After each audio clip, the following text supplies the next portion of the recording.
தனுஷோடைய நடிப்பில் சமீபத்தில் வெளிவந்த கரை திரைப்படம் வசூல் ரீதியாக நல்ல சூப்பரான ஒரு வசூலை வந்து கொடுத்துக்கிட்டு இருக்கு. இந்த படத்தில் எல்லாருமே எம்எஸ் பாஸ்கர் அவர்களை பற்றி ரொம்பவே பெருமையாக பேசிக்கிட்டு இருக்காங்க. பொதுவாகவே எம்எஸ் பாஸ்கர் அவர்கள் அவருடைய நடிப்பில் வந்துட்டு ரொம்பவே அற்புதமான ஒரு பெர்ஃபார்மன்ஸை வந்து காமிப்பார். எல்லாருக்குமே தெரிஞ்ச ஒரு விஷயந்தான்.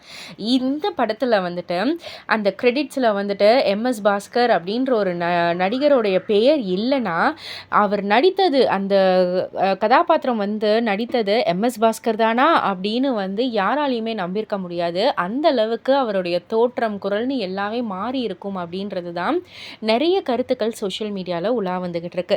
இது சம்பந்தமாக எம்எஸ் பாஸ்கர் அவர்கள் சமீபத்தில் என்ன சொல்லியிருக்காருன்னா, நல்ல கதைக்காக என்ன வேணால் செய்யலாம். அப்படி தான் கரை படத்தில் வயசான முதியவர் தோற்றத்தில் நடித்தேன். என்னுடைய குரலையும் நான் மாற்றிக்கிட்டேன். நான் யாருன்னு ரசிகர்கள் கண்டுபிடிக்கணும்னு நான் நடிக்கலை. அந்த கதாபாத்திரத்தை ரசிகர்கள் ரசித்தா அதுவே எனக்கு போதும். அப்படி தான் சினிமாவில் நான் பயணிக்கிறேன் அப்படின்ற மாதிரி வந்து அவர் சொல்லியிருக்காரு. ஸோ இதை பற்றி நீங்கள் என்ன நினைக்கிறீங்க? உங்களுடைய கருத்து என்ன அப்படின்றத கீழே உள்ள கமெண்ட் பாக்ஸில் குறிப்பிட்டு சொல்லுங்கள். மறக்காமல் சேனலை சப்ஸ்கிரைப் பண்ணி பக்கத்தில் உள்ள பெல் ஐக்கானை கிளிக் பண்ணிவிடுங்க.